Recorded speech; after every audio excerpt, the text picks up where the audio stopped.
Welcome to the Igniting More series on the Pregnancy Help Podcast. For more information on how Connie Coleman can help take your organization to the next level, click on the link in the show notes. Be sure to subscribe to the Pregnancy Help Podcast to receive updates on all of our future episodes. Thanks for listening.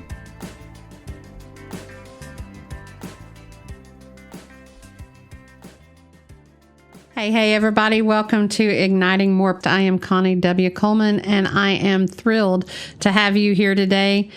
This episode is in partnership with Heartbeat International, and I am honored to have this opportunity to spend a little time with you today. This episode is a part 2 of 2 parts. As I introduced it last time, I had been asked to do a training on recognizing potential crisis within an organization. And so on the last series, we talked about recognizing and steps to recognizing potential crisis. In that, we used an acronym SOAR, standing for struggling leadership, organizational breakdown, relationship tension, and empty vision.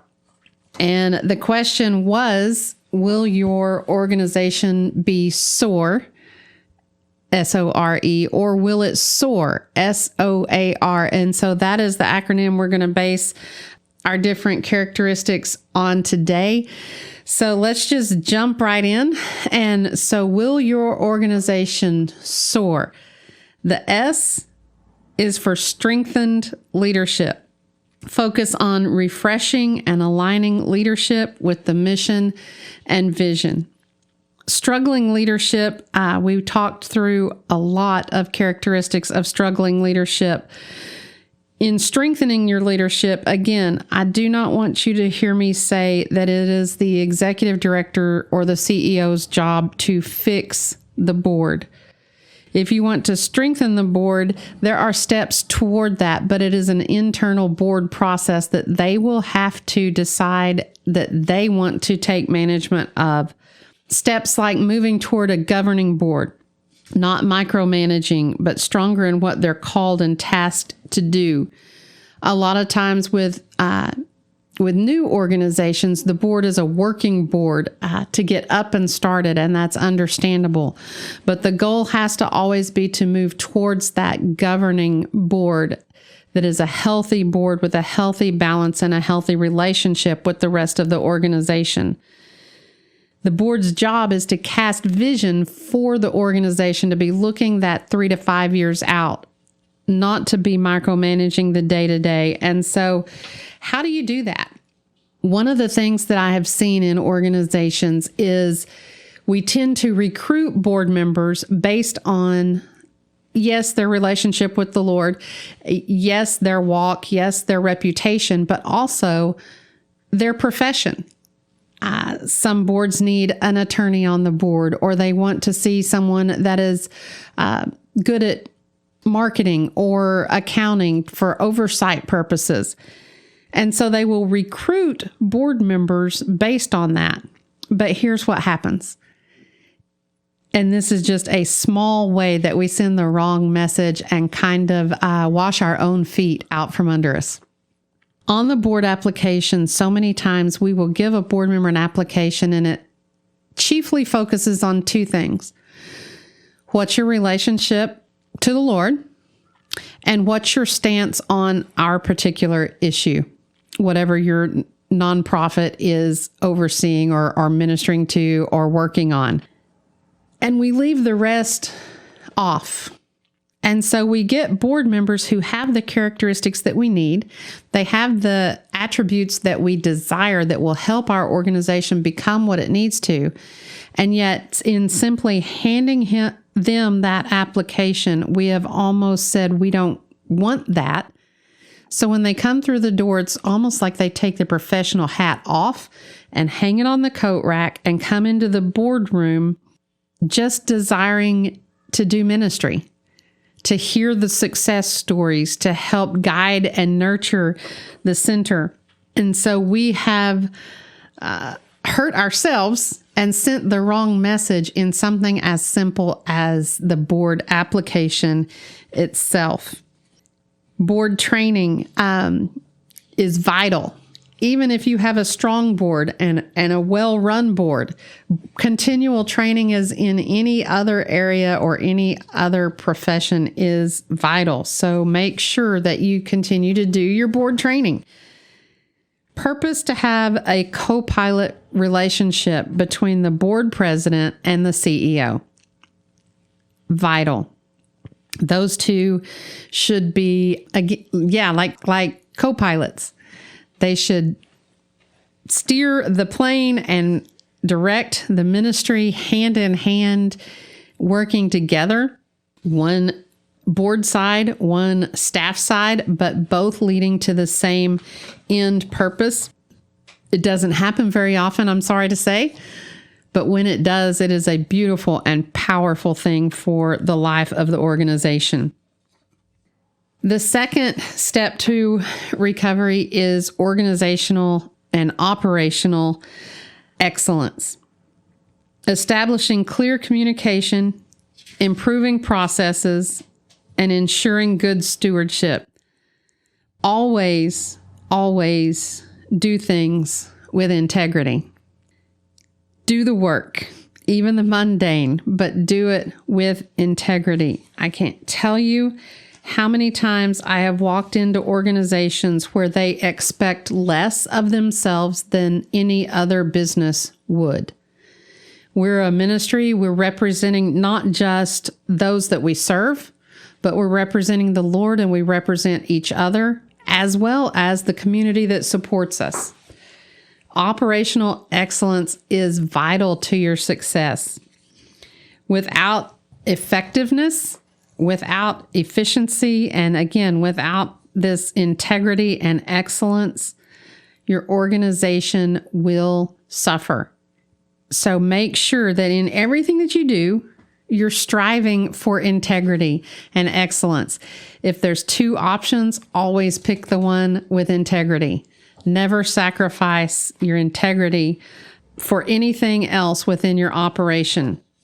And again, that goes from, on the operational side, that goes from hiring practices to policy to, I had the question one time of, it was a ministry, it's a 501c3 nonprofit, faith-based ministry, and they had expectation of how their staff would conduct themselves as far as drinking and as far as even down to marital fidelity and no sex outside the confines of marriage. And people began to ask, again, this is signal that you haven't communicated well, began to ask if the organization could actually legally expect to make their people live by certain criteria even when they weren't at work. And the answer is yes, they can, legally, because that is a clear expectation that is set from the beginning. You operate in excellence. You set the boundaries, you set the expectations, and you hold each other accountable. Always operating in integrity. So that's S-O, and A is affirm relationships, restore unity, building trust, fostering healthy relationships in the ministry. First and foremost, with the Lord. If you are not encouraging and fostering the people in your organization to have those strong relationships with the Lord, healthy relationship with the Lord individually and corporately, person-to-person relationships will also suffer. At one center where I worked, we had 2 major events, and between the two was 40 days. And so we took those 40 days just happened to be between January and February, and we took those 40 days and we called a corporate fast for the entire organization, a time dedicated to prayer, to hearing from the Lord, from seeking the Lord, asking the Lord to show up and just give us the vision for the year, give us what He was expecting of us that year. I can't even begin to tell you not just the heart-to-heart work and the healing that we saw done during that time, or the direction that was given during that time, but miracles that were performed during that time because we purposed to set that time apart for the Lord individually and corporately. It was the most powerful thing that we did for our organization all year. I truly believe it was the foundation of the success of the ministry. The other part of us affirming relationships is building a culture of honor. You cannot tolerate dishonor between teammates or between different levels of management. Whatever it is, there cannot be dishonor within your organization. That includes how you talk to each other, how you talk about each other, how you handle disputes, how you settle differences. There must be a culture of honor. And again, in these relationships, outsiders can feel that when they come in. If you have guests to a board meeting and your board operates in a culture of honor, those guests that come into that meeting will feel that culture of honor and they will feel honored as well. You don't have to even say the word, but they will feel it. Volunteers, when they come in your center, if you have a culture of honor that is not dependent on what position that you hold. It is just we honor everyone that walks in here, from our clients to a pastor to a board member, doesn't matter. We honor every person that walks in this organization. It will become a part of the atmosphere of your organization, and people will feel it when they walk in the door. Make sure that you develop a culture of honor. And the last letter is renewed vision. You want to reignite the passion and focus on the original call and purpose of the ministry. I have seen this firsthand. I worked with a center and did consulting for them. They were on the brink of closing the doors. They were in financial trouble. They had been blindsided from every aspect, from embezzlement to lack of policies, to lack of leadership, to mismanagement of some other areas, just everything. The board just felt like at every time the phone rang and it was another board member, they didn't want to answer it because they felt like they'd been just completely blindsided. In working with the team, they made the choice to make some tough calls and make some tough decisions that were in the good of the organization. Not easy to do, but they made those tough calls. And they went back and they recast their vision and their purpose and what they were there to accomplish. And they came back together. When I was writing up the report, I was telling my husband how they had just been blindsided and they had gotten all this in place. And it was almost like they had been reborn or just reinvigorated. And he looked at me, he said, well, from blindsided to born again. Yes, 100%. I am happy to report that ministry did not close their doors. They are alive and well. They are starting their 41st year of ministry, and they are serving their community incredibly well. Have some money in the bank, have policy in place. And the last time I talked to them, the whole tone of the conversation had changed because now they were talking about strategic vision and strategic purpose and strategic planning and going forward and all the things that God had for them in the future. And it was just such a beautiful reminder that renewing that vision is what the Lord uses to keep us going and to keep us moving forward. Another way to renew your vision is to delineate your success. I've done a training on it. It'll be one of these podcasts as well. But when you delineate your success, it gives you the background to do a SWOT analysis up against or to analyze anything going on in your organization. But that's part of renewing that vision, is delineating what is success for your organization, not the organization next door or not the one that you saw at conference that you thought was hitting on all 8 cylinders and you needed to be just like them. what your success is, what God has called your organization to do, and what He has given you the community to take care of. So make sure that you know your success and what that is. In grounding your vision, the number one purpose in it is for the future. Cast the vision so the next person can run. Renewing your vision is yes for today and yes for you and yes for your team, but it's also for the future to walk in and to stand on your shoulders and go to the next level. Number 2, renewing your vision. You have to remember that the Lord is the one that gives the vision. We don't just dream up vision for ourselves. We don't just decide what we want to do. The Lord gives the vision, and our success depends on that vision. Renewed vision is a powerful thing. One caution, understand that not all vision is for right now, and not all vision is to be shared with everyone right now. Don't rush it. When God puts something, especially maybe board level, when God puts something on your heart, or when you're in leadership and God starts leading a certain direction, it's not always time to tell everyone everything about every future event coming up. Sometimes God starts sowing things into you and you start seeing trends and you start seeing how things are going to go, and it's just not time to cast that vision yet.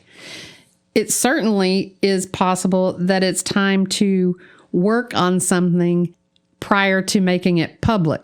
Show me you're doing something instead of tell me you're going to do it. Be careful with when you share the vision, because not all vision is to be shared right now. The next thing is vision battles fear. When you lose vision and you lose touch with what it is you're called to do, the fear will set in. Opposition will make you back up. Fear that what you think you want to accomplish is too big, that the money won't be there, or the budget won't hold, or the community won't support it. But when God has given you the vision, you can move forward in faith, and you don't have to fear how it will happen, what the next step will be. You just take the next step that God gives. Then do the next right thing and follow the Lord as He fulfills the vision He's given you. It's a race and it's important. And the question is, will we do the hard work required before the infection sets in? If you remember in the first episode, I spoke to that every characteristic that takes place in your organization is infectious. You get to choose whether that is faith or fear or hope or doubt or strife and chaos versus unity. You get to choose what is infectious within your organization.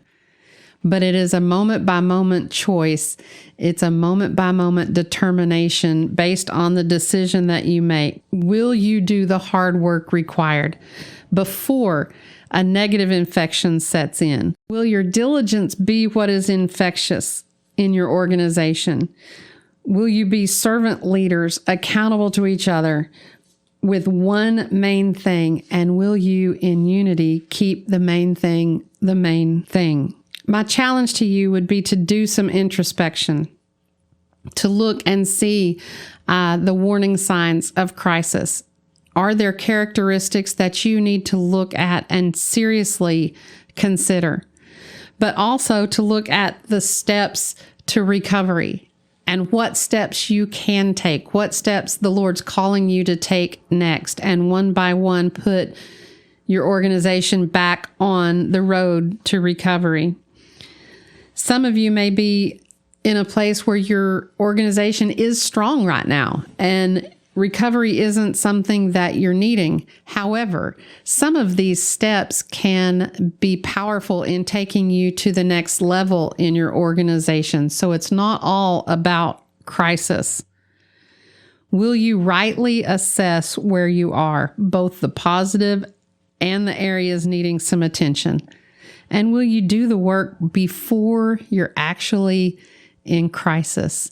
So many times I see organizations and individuals who saw the signs, who knew there was a a potential for crisis, who knew there was something wrong, but refused to do the work to turn it around before the infection spreads. Will you do that for your organization yourself? And the last question, will you begin today? This isn't something you want to put off. This isn't something you want to say, well, next week I'll worry about that. If any of this has touched a nerve or a sore spot for you or your organization, look beyond the external symptoms and truly get to the root. Get to the root of the infection and get it healed. If infection has already set in, go back to your board. Recommend prayer and fasting and strategy to begin dealing with the underlying causes. Triage will lead you to triumph, and you'll be able to get rid of the infection.